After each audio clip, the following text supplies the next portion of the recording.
음악 듣는 게 더 좋아요.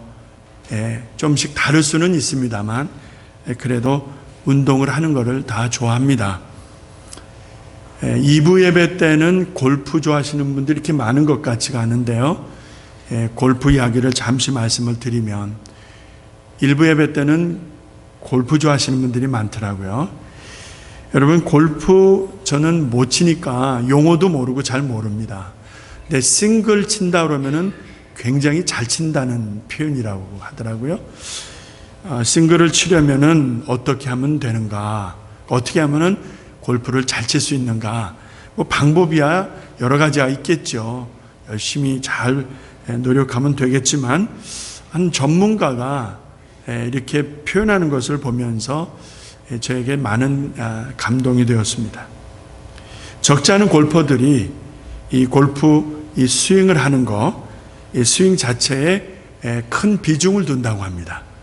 그 폼이 멋있어야 되고, 그렇죠. 폼이 멋있어야 되고, 뭐 어떻게 해야 되고 어떻게 해야 되고, 그래서 그거 비싼 돈 들여가면서 자세 교정 받고 한다면서요. 그렇게 해서 좋은 멋진 스윙을 하게 되면 그러면은 잘 칠 수 있다는 이제 그런 목적이 있겠죠. 그것도 틀린 말은 아니라고 합니다. 그런데 진짜로 중요한 거는 연습 습관이라고 합니다. 무슨 말이에요? 이 스윙을 하든지 아니면 골프에 관련된 어떠한 작은 행동 하나하나까지도 습관화하는 거예요. 근데 습관화하는데 그냥 그 습관화가 아니고 연습을 철저하게 하면서 내 몸에 익숙해지는 그런 그 습관화, 이것이 한 폭에 담겨진 그림처럼, 전체적으로 한 폭에 담겨진 그림처럼 이해하면서 하나하나가 연결되어지고 연습할 때에 좋은 결과를 얻을 수 있다, 뭐 이런 이야기입니다. 들어보니까. 그러니까 한마디로 얘기하자면요, 연습이라는 거예요. 연습하라는 거죠. 그러니까 연습에 몰입하는 사람들은 골프를 잘 친다는 거예요. 그러니까 골프 좋아하는 분들 가면은 일하는 쪽 한쪽 모퉁이에도 뭐 하는 거 있더라고요, 이렇게. 그래서 짬만 나면은 그걸 가지고 연습하시는 거를 연습하지 않나 그런 생각을 하는 거예요. 연습하는 걸 본 거는 아니고요. 자, 그 작은 공 제대로 치기 위해서 얼마나 정성들을 들이십니까? 이왕이면 큰 공 가지고 노는 게 좋을 것 같은데 돈도 안 들고요, 그죠? 공 하나만 있으면 되는데. 골프와 목회는요 공통점이 많습니다. 많은데 그 중에 하나가 뜻대로 마음대로 안 된다는 거예요. 목회 현장은 계획한 대로 생각한 대로 백발백중 안 됩니다. 그래서 누가 많이 무릎 꿇느냐에 따라 성패가 달라집니다. 그래서 하나님 앞에 많이 무릎을 꿇으면 목회를 하나님이 도와주세요. 안 될 것 같은데 돼요. 안 될 것 같은데 됩니다. 그런데 될 것 같은데 안 되는 경우들이 있어요. PGA, 여러분 알죠? PGA, 미국의 이 프로 골퍼들이 이 시합하고 하는 그 하나의 그 어소시에이션 아니겠습니까? 2011년에 이 플레이어스 PGA 골프 대회에서 KJ 초이, 최경주 선수가 우승컵을 들어 올렸었는데 그때 인터뷰했던 기사를 보았었습니다.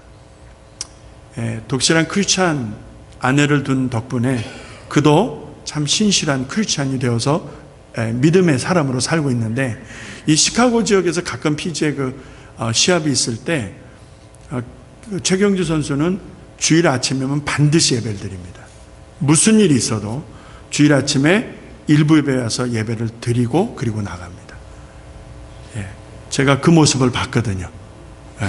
얼굴이 시커멓고 무섭게 생긴 사람이 저 뒤에 앉아서 이러고 앉아있더라는데 누군지 몰랐어요.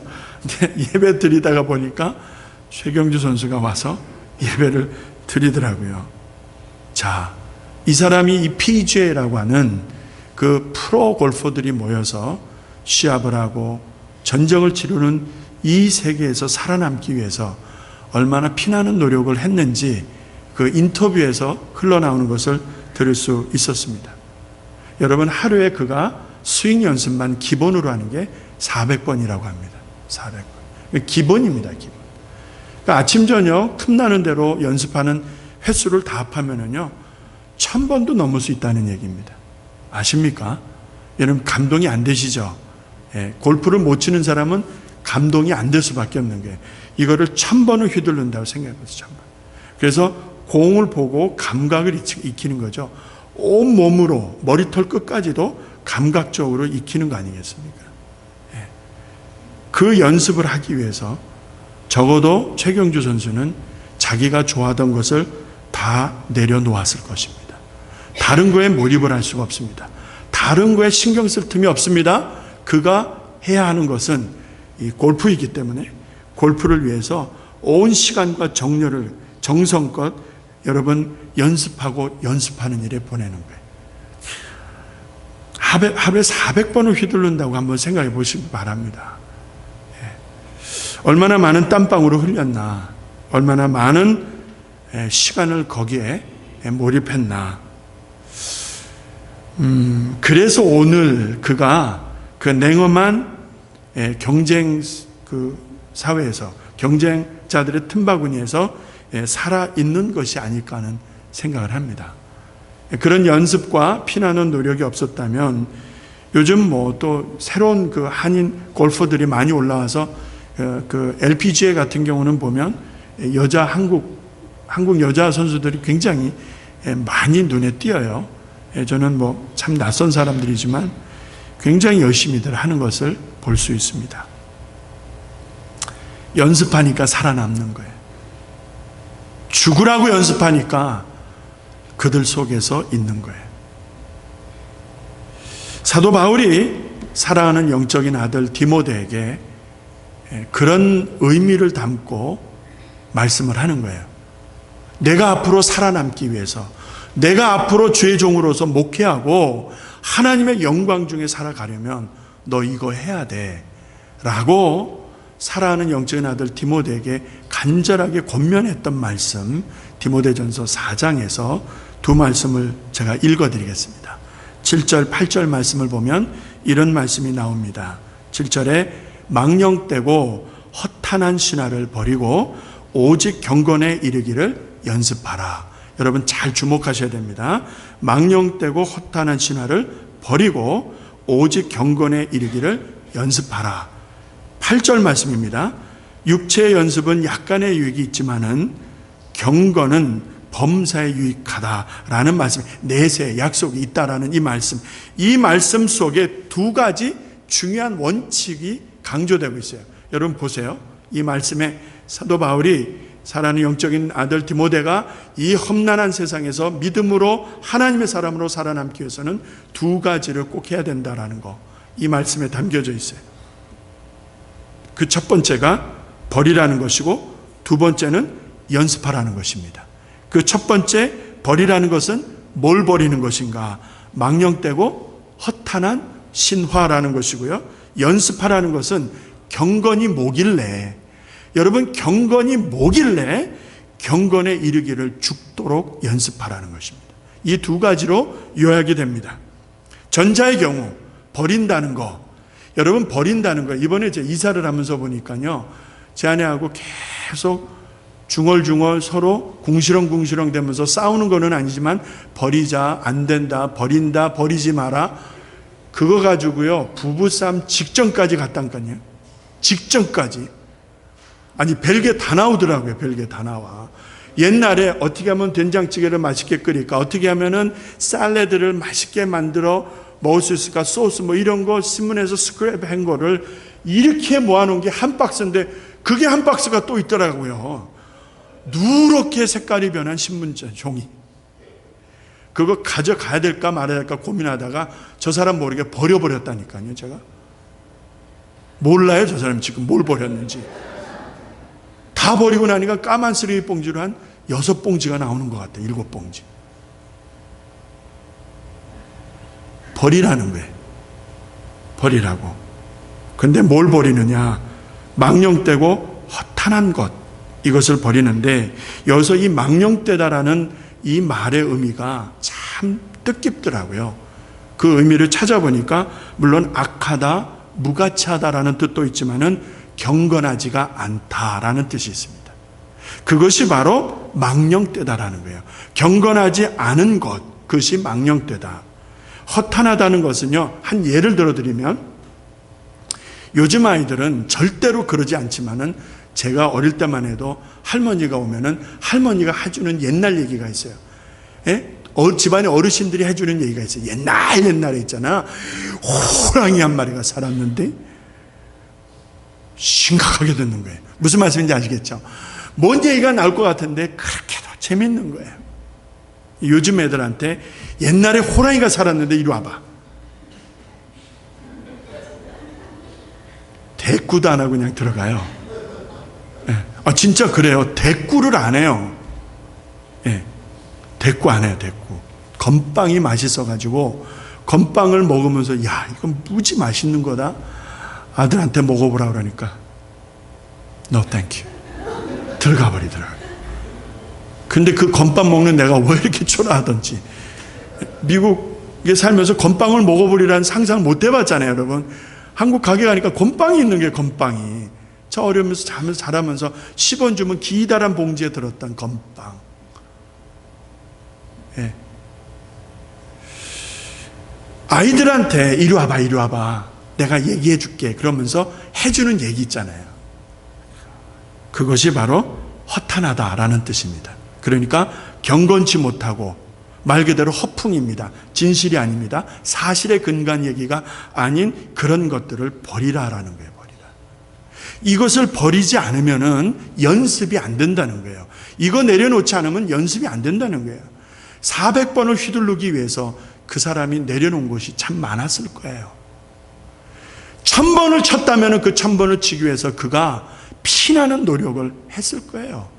우리는 먹고 놀고 즐길 때 그 사람은 먹지 않고 쓰지 않고, 그렇죠, 즐기지 않고 철저하게 그 스윙 연습에 몰입을 했었을 것이 분명합니다. 이것을 버리지 않으면 연습이 안 된다는 게 두 번째. 이 연습으로 들어가기 전에 오늘 우리가 사는 이때를 한번 진단해 보십시다. 오늘 우리가 사는 이 세상, 찬송가 가사대로요. 세상 풍조는 나날이 갈리워도, 그렇죠, 나는 내 믿음 지키리니. 그렇습니다. 세상 풍조는요, 나날이 갈리워도 무슨 말이에요? 뒤죽박죽이라는 거예요. 사실 요즘 그래요. 예, 요즘 그래요. 정치, 경제, 사회, 더 나아가서 종교, 사회 전반적인 분위기를 봐도요, 온전한 것이 없습니다. 지난주에 말씀을 드렸던 대로 캄캄한 것이, 어두운 것이 세상의 진리와 옳은 것과 양심과 들어야 되는 귀와 보아야 되는 시선을 다 막아버린 거예요. 그러니까 사람들의 마음이 무덤덤한 거예요. 감정이 없는 거예요. 감각이 없는 거예요. 필이 없는 거예요. 그게 오늘 현실이에요. 그러니까 점점 사람들이 무덤덤해진다는 거는요, 악해지는 거예요. 악해지는 거예요. 세대가 악해지는 거예요. 그래서 이 세대를 본받지 말고 너희는 마음을 새롭게 함으로 변화를 받아 하나님의 선하시고 기뻐하시고 온전하신 뜻이 무엇인지 뭐라고요? 분별하라는 거예요. 분별. 구별하라는 거예요. 근데 이 구별할 수 있는 능이 없는 거야. 구별할 수 있는 힘이 없는 거야, 내게. 사람들이 다 가면은 좋은 줄 알고 그냥 쫓아가는 거예요. 천만의 말씀이요. 이 세상 풍조가 여러분 어떤 풍조입니까? 하나님에게 반항하고 하나님을 대적하는 풍조예요. 하나님의 말씀을 뒤틀어버리는 세대라니까요. 악하고 거짓되고 무가치하고 경건치 않은 그런 세대가 되었습니다. 이런 세대에서 여러분 뒤섞여서 사시겠습니까? 그래야 되겠어요? 이런 세태에서 우리가 살고 있지만은 뒤섞이지 않아야 되잖아요. 그렇죠? 이런 세상 속에서 살고 있지만은 예수쟁이로 살아야 되는 거 아니겠습니까? 할렐루야. 이런 세상 가운데 있지만은 하나님의 사람으로 살아가야 하는 것 아니겠습니까? 그러므로 지금 내가 있는 자리는 어떤 자리인가? 내가 땀 흘리고 있는 일은 어떤 일인가? 내가 만나는 사람들은 어떤 사람인가? 냉정하게 살펴보아야 할 것입니다. 내가 만나는 그 사람들을 통해서, 내가 땀 흘리는 그 일을 통해서, 내가 서 있는 그 자리를 통해서 나라는 사람, 내 인생이라고 하는 것이 평가될 수밖에 없기 때문에 그렇습니다. 왜 경건에 이르는 연습을 해야 하는 것입니까? 여러분, 이게 중요한 거예요. 그냥 문자 그대로 우리가 생각해 보면 경건에 이르는 연습이라고 하는 것은요, 보아야 할 것을 보아야 하고, 들어야 할 것을 들어야 하고, 느껴야 될 것을 느껴야 하고, 해야 할 것을 해야 하는 지극히 정상적인 거예요. 그런데 부단하게 해야 되는 거예요. 했다 말았다가 아닙니다. 정확하게, 꾸준하게, 느리 가는 것 같지만 한 보 한 보 내딛듯이 여러분 꾸준하게 해야 하는 거예요. 경건에 이르는 연습에서 이 경건이라고 하는 내용은요, 오늘 말씀 본문에 디모데전서와 히브리서에서 두 군데, 그러니까 책으로는 디모데전서와 히브리서에 딱 두 번 나오는 단어입니다. 얼마나 중요한 의미가 담겨져 있는지 모르겠어요. 이 말씀을 찾아보면서 참 많이 도전이 되었습니다. 큰 시합을 앞둔 선수가, 중요한 시합을 앞둔 선수가 구슬땀을 흘리면서 누가 알아주든 알아주지 않든 혼자 구슬땀을 흘리면서 열심히 준비하고 있는 그 모습을 상상하시면 정확한 단어 해석이 되는 것입니다. 무더운 날씨라도 누가 박수 쳐주지 않아도 혼자 성실하게 부족한 부분을 파악해가면서 열심히 땀 흘리고 연습하는 그 한 선수의 모습, 최선을 다하는 연습, 그 목적이 부귀영화가 아니라 경건을 이룬다는데 오늘 말씀에 귀한 뜻이 있습니다. 오늘 본문으로 가기 전에, 오늘 사도행전 10장으로 가기 전에 이 내용을 잘 우리가 이해하고 들어가야 됩니다. 그래야 고넬료라고 하는 사람의 인물이 얼마나 귀하고 멋진지 확연하게 드러납니다. 그렇지 않으면 잘 안 보여요. 이 사람이 어떤 사람인지 잘 안 보여요. 경건에 이르는 연습, 피나는 노력, 땀 흘리며 연습하는 그 한 선수의 모습과 같이 경건에 이르는 신앙인들의 연습이 여러분 반드시 있어야 한다는 그 말씀입니다. 그런데 여기서 하나 질문이 생깁니다. 그 질문이 뭐냐면 말 그대로 경건이 뭐냐는 거예요. 여러분, 경건이 뭡니까? 경건이 뭐예요? 경건이 뭐냐 물어보면은 알아요. 아는데 정리해서 말이 안 되시죠. 그렇죠? 그게 정답일 거예요. 경건하면 아는데 뭐라고 설명을 해야 될까? 막 단어를 찾으실 거예요, 지금. 한마디로 말씀해 보십시오. 경건이 뭡니까? 이거 있잖아요. 아시잖아요. 그렇게. 그냥, 그쵸. 그리고 그냥 넘어가야 되는 거예요. 말씀이 잘 안 되실 거예요.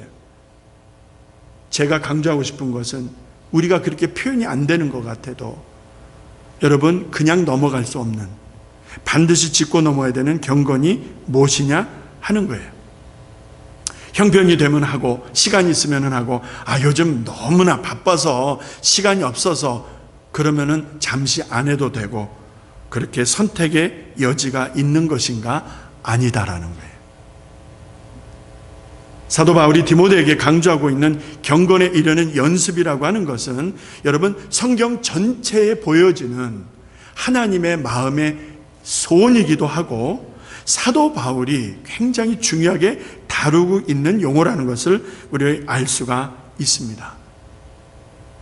한마디로 여러분, 경건이라고 하는 것은 하나님께 대한 경의를 표하는 것, 하나님을 공경하는 것, 하나님을 존경하는 것, 하나님을 사랑하는 그 사랑의 마음과 표현을 드러내놓는 것입니다. 이것이 경건입니다. 이것이 생활 속에서 보여지는 것입니다. 경건이라고 하는 것은 하나님 안에서 하나님으로 말미암아 보여지는 전체적인 삶의 내용인 것입니다. 예배 드리는 행위만이 아닙니다. 주일날 예배당에 와서 예배 드리는 형식만 갖추고 있는 그 모습이 경건이 아니라 삶 전체에서 보여지는 그 사람이 가지고 있는 하나님께 대한 사랑, 그 사람이 가지고 있는 하나님께 대한 열정을 경건이라고 바꿔서 말씀을 드리고 싶다 이 말입니다. 그런데 이 경건이 그냥 하늘에서 뚝 떨어지고 땅에서 솟아오르는 한 덩어리가 아니라는 거예요. 훈련의 훈련, 반복적인 훈련을 통해서 이 경건이 쑥쑥 자라갈 수 있다는 것입니다. 훈련의 훈련이 반복되어서 이루어지지 않으면요, 이 경건은 외식으로 가는 거예요. 외식. 여러분 외식 아시죠? 독사의 자식들아, 회칠한 무덤아. 우리 주님께서 그리 책망하실 수밖에 없었던 당시 바리새인들, 서기관들, 제사장 그룹들, 대제사장, 종교 지도자들의 외식. 척은 있는데 능력은 없는 거예요. 겉모양은 하나님을 믿는 사람들인데 실제로는 아니에요. 그 외식. 여러분 외식으로 나가버리는 거예요. 외식. 우리가 경건에 이르는 연습을 해야 된다는 거예요. 경건은 하나님을 사랑하는 거예요. 하나님을 배우는 거예요. 하나님을 닮아가는 것이라고 하면은 그것이 어느 날 갑자기 한 방에 해결되어지는 것이 아니기 때문에 그 일을 이루기 위해서 여러분 부단히 연습하라는 거예요. 매일 연습하라는 거예요. 꾸준하게 성실하게 연습하라는 거예요. 할렐루야. 할렐루야. 연습하시기로 다짐하시면 아멘 하십시다. 예, 그런 거예요. 그런데 그 연습을 이루어가는 과정 중에서 하나님이 꼭 거치게 하시고 점검하시는 두 단계가 있어요. 그 첫 번째가 순종이냐 불순종이냐의 문제입니다. 순종이냐 불순종이냐. 뭐를 순종하냐는 거예요. 뭐를 불순종하자는 거예요. 여러 가지, 여러 각도에서 볼 수 있지만은 저는 이 66권 하나님의 말씀으로 기준해서 말씀을 드리고 싶어요. 이 말씀을 순종하느냐 안 하느냐의 문제로 좁혀서 말씀을 드려봅니다. 시냇가에 심겨진 나무가 시절을 쫓아 과실을 맺고 잎사귀가 항상 푸르다고 합니다. 그게 절로 되는 것이 아니라 시냇가에 심겨진 나무이기 때문에 그런 거예요. 은혜 안에 심겨진 나무가 여러분 그 결과를 드러내놓는 거예요. 은혜 안에 있지 아니하면은 여러분 시절을 쫓아 과실을 맺을 수 없다는 말도 되는 거예요. 그 잎사귀가 항상 푸를 수 있지 않다는 거예요. 여러분 그 반대적인 의미, 그 이면을 여러분 반드시 보셔야 되는 거예요. 내 인생이 말라버릴 수도 있고 아무 열매도 없이 공허할 수도 있다 이 말입니다. 누구에게 이런 복이 임하는 줄 아십니까? 시절을 쫓아 과실을 맺고 잎사귀가 마르지 않는 이런 영적인 세상 안에서 살면서도 육신적인 삶의 풍성한 은혜가 공급되어지는 이 은혜가 누구에게, 누구를 염두에 두고 말씀하시는 거예요? 말씀해 보니까 여호와의 율법을 즐거워하여 주야로 묵상하는 자로다. 무슨 말씀이에요? 주야로 하나님을 사랑하는 사람, 그 말씀을 사랑하고 좋아해서 묵상하는 사람이면 그 말씀대로 살겠다는 거예요. 그 말씀대로 사는 거예요. 그게 순종의 문제라는 것이죠. 내가 할 수 있어서 하는 게 아니라 내가 할 수 없고 내가 하기 싫고 하기 싫어서 하나님 나 이거는 못하겠어 라고 하는 그것까지도 결국 눈물 흘리며 기도하면서 회개하면서 하나님이 하라 하시니까 하겠습니다 해서 순종하며 나가는 그 사람. 여러분 그 사람에게 하나님은 종국에는 하나님의 놀라운 축복을 쏟아부어 주시고 시냇가에 심겨진 나무와 같이 여러분 청청하게 여러분 세워주실 줄로 믿습니다. 그래서 경건에 이르는 연습하는 과정에 순종의 문제, 불순종의 문제가 등장하는 거예요. 여러분 마음대로 살아보세요. 여러분 육신이 하자는 대로 한번 살아보세요. 하나님의 말씀 뒤로 놓고 여러분이 하고 싶은 대로 살아보세요. 다시 돌아오게 만드십니다. 그 인생 그 시간만큼 허비하고 다시 그 점으로 그 위치 내가 내 육신대로 살겠다라고 했던 그 자리로 하나님 다시 돌아오게 하십니다. 다시 시작해야 되는 거예요. 적어도 제 인생의 경험, 제 목회의 경험을 통해서 보자면 하나님 반드시 그리하십니다. 하나님 월반 안 시키세요. 여러분 착각하지 마십시오. 반드시 하나를 짚고 넘어가게 하세요. 그래야 그것을 믿음으로 순종하며 나가야 그 다음 단계로 진입하게 하세요. 그게 하나님의 방법이시더라고요. 순종하시겠습니까? 불순종하시겠습니까? 두 번째는 고난의 문제입니다. 경건에 이르는 연습, 예수를 닮아가는 모습, 하나님을 닮아가고자 하는 그 경건에 이르는 훈련을 하는 중에 여러분, 이 고난의 문제가 등장을 하더라고요. 하나님의 말씀을 주야로 묵상하고 이 말씀을 좋아해서 말씀대로 사는데, 그러면은 형통한 길이 열려야 되잖아요, 여러분. 하나님이 항상 보호하시니까 위험도 없고 어려움도 없고 속상하는 일도 없고 억울한 일도 없어야 되는 것 아니겠습니까? 그게 맞는 이게 아니에요? 그런데 억울한 일이 생겨요. 전혀 상상하지 못했던 일들이 생기고, 육신의 질병이 생기고, 사업에 실패가 있고, 부부간에, 부모, 자식 간에, 믿었던 형제 간에 문제들이 생길 수 있다 이 말입니다. 되돌릴 수 없을 만큼, 돌이킬 수 없을 만큼 치명적인 아픔의 문제가 생길 수 있어요. 다른 사람한테 얘기할 수 있으면 그래도 그러면 그런 케이스는 좀 낫기라도 해. 얘기라도 할 수 있으니까. 얘기조차도 못하고 혼자 가슴앓이 앓면서 피눈물 흘리면서 기도하며 고민하며 괴로워하는 성도들이 있다 이 말입니다. 하나님 도대체 어디 계신 거예요? 성도가 아파서 우는데, 성도가 부르짖어 기도하는데, 실패하고 아파서 우는데 도대체 하나님 어디 계십니까? 그렇잖아요, 여러분. 이 고난의 문제, 시련의 역풍이 내 인생을 뿌리채 흔들고 있다 할 때에 하나님 도대체 어디서 뭐 하시는 거예요, 여러분? 잠자고 계신 거예요? 저 H마트에 쇼핑 보러 가셨어요? 형통의 문제, 여러분 건강의 문제, 여러분 유명해지고 잘 나가는 이런 일들, 이게 좋을 때는 좋아요. 그런데 어려움이 생기고 고난이 생기고 시련이 생기면은요, 여러분 사람이 드러나는 거예요. 신앙의 컬러가 드러나는 거예요. 그 사람의 인품과 영성이 드러나는 거예요. 넉넉할 때 나눠주는 거 뭐 그리 어렵겠습니까? 그런데 내가 이거 지금 써야 되는데 저 형제가 어려워, 이거를 뚝 떼서 주는 거예요. 주의 사랑이 아니면 안 돼. 안 되는 거예요. 내 기도도 하지 못하고 내 몸 하나 간수하기도 쩔쩔매는데 교회를 위해서 기도해? 동성애를 선포하고 동성애를 주장하는 저 백악관을 위해서 기도해? 한국을 위해서 기도해? 세계를 위해서 기도해? 넌센스야, 넌센스. 자기 몸 하나 간수하지도 못하는데 남을 위해서 어떻게 기도해? 천만의 말씀. 그런데 하나님의 은혜가 들어오니까 기도하시더라고요. 하나님의 음성이 들려오는 거예요. 그러니까 이 고난의 역풍, 시련의 비바람을 이겨나가더라고요. 아브라함의 이야기 잠시 할게요. 다 늙어 빠진, 죄송합니다, 이렇게 얘기해야 조금 리얼할 것 같아요.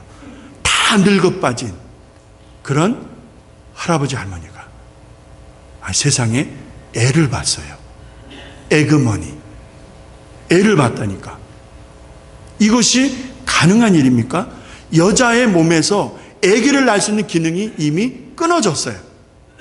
그렇잖아요. 내 주인으로 인하여 내가 어찌 즐거워할 수 있겠느냐.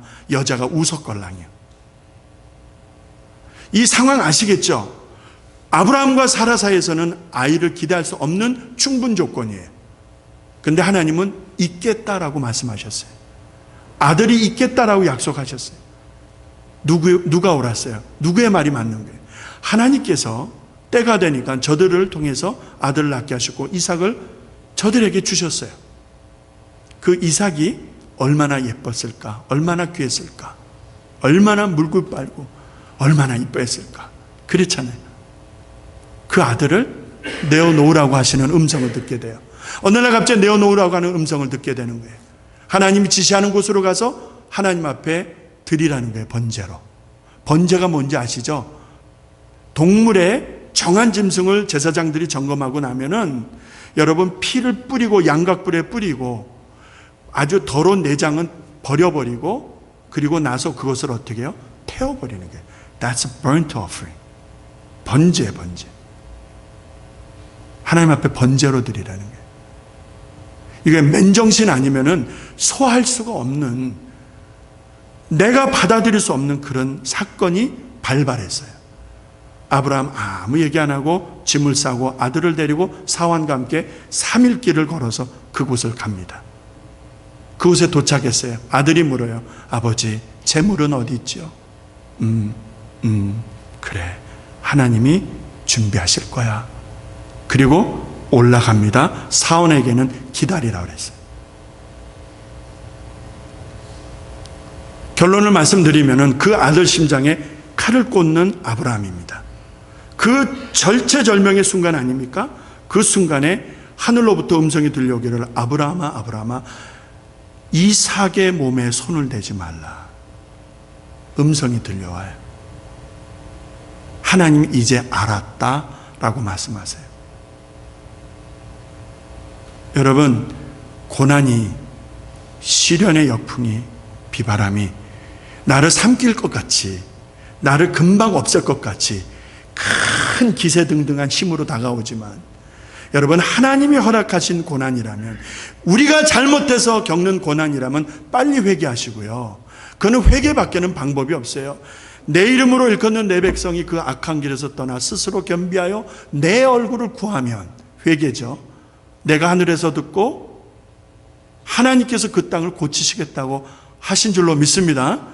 그런데 잘못의 여부가 아니라 하나님이 특별한 목적을 가지고 허락하신 고난이 있다 이 말입니다. 시련이 있다 이 말입니다. 이럴 때는 인내를 하셔야 되는 거예요. 인내. 기다리셔야 되는 거예요. 기다리세요. 기다려.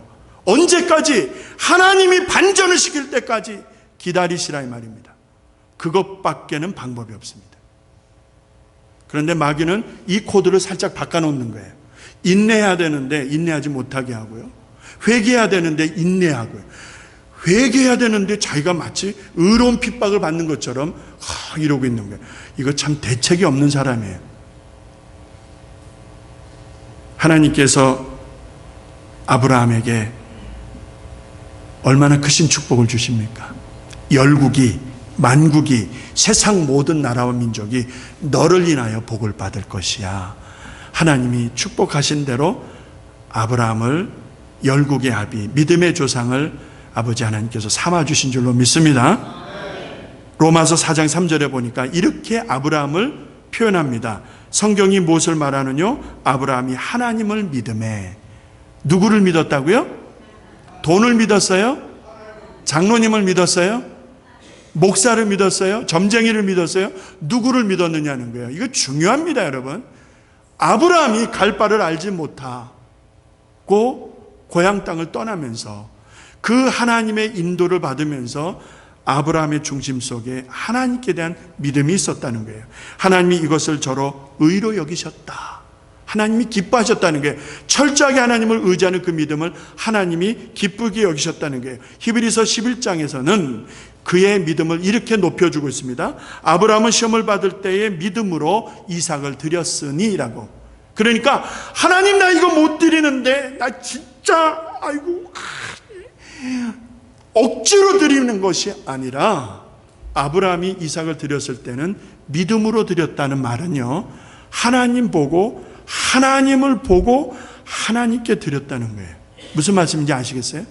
제 표현이 전달이 되는지 모르겠어요. 하나님을 보고 드린 거예요. 누구를 본 게 아니라, 내 처지나 누구에게 알랑방구 뛰는 것이 아니라 하나님만 보고 하나님께 드렸다는 거예요. 그것이 아브라함이라는 거예요. 그 믿음을 하나님이 이렇게 여겨주시는 거예요. 고난이 왔을 때 그때가 참 중요합니다. 시련의 바람이 거세게 불 때 그때가 참 중요합니다. 여러분, 무엇을 하시겠습니까? 누구를 찾으시겠습니까? 하나님은 누구를 찾아오시겠어요? 하나님은 누구에게 은혜와 능력과 하나님의 힘을 드러내시겠어요? 여러분, 피할 바위 요새 산성, 방패, 이런 말씀 아시죠? 여호와는 나의 방패시오, 환난 날에 피할 큰 바위이시라. 이런 말씀들 있잖아요. 요셉이라. 누구에게요? 하나님을 의지하는 자에게. 하나님은 그런 분이셔요. 여러분, 고난이 커요? 하나님이 커요? 잘 생각해 보세요. 문제가 커요? 하나님이 커요? 누가 커요? 어려울 때 우리가 경건의 연습을 이루어가는 과정에서 여러분 만나는 고난과 시련은 하나님께 맡기시고요. 잘 인내하세요. 하나님이 나를 한정없이 낮추시는 것 같지만 하나님이 이렇게 보고 계세요. 그래서 언제 반등을 시켜주세요? 하나님이 확인이 되었다, 하나님이 되었다 하셨을 때는 이제 반등해서 올라가게 하셔요. 할렐루야. 결론인데요. 오늘 결론은 바로 잠시 전에 읽었던 사도행전 10장 말씀. 이달리아 데라 하는 군대 장수였었습니다. 그의 밑에 100여 명의 군사들이 움직이는 거예요. 그림자같이. 유대인이 아니었습니다. 유대인이 아니었으니까 남자는 낳은 지 8일 만에 할례를 행해서 하나님의 것으로 구별해 놓는 유대인들의 그 종교 의식이 있잖아요. 예식이 있다는 거 아닙니다. 그것도 관계가 없는 사람이었어요. 할례도 안 받고 유대교로 개종도 안 했고 유대인도 아니고 그는 이방인이요. 이방인. 유대인들 눈에서 볼 때는 그는 이방인이요. 하나님의 은혜와 하나님의 약속과는 상관없는 진노의 자식이라 말씀드려야 될 것입니다. 그것이 이방인 아닙니까? 그런데 오늘 말씀 2절에, 사도행전 10장 2절에 보니까 그럼에도 불구하고 고넬료를 어떻게 설명하고 있는지 보시기 바랍니다. 그가 경건하여 온 집으로 더불어 누구를 경외했다고요? 하나님을 경외하며 백성을 많이 구제하고 누구에게 항상 기도했다고요? 여러분, 이거 그냥 지나가시면 안 되는 거예요. 다 믿지 않는 사람이에요. 고넬료 주변에는 다 이방인이죠. 하나님을 모르는, 하나님과 상관없는 사람들인데 어떻게 그가 항상 기도에 힘쓰며 하나님을 사랑했던 그 영성, 그 믿음으로 세워질 수 있었을까?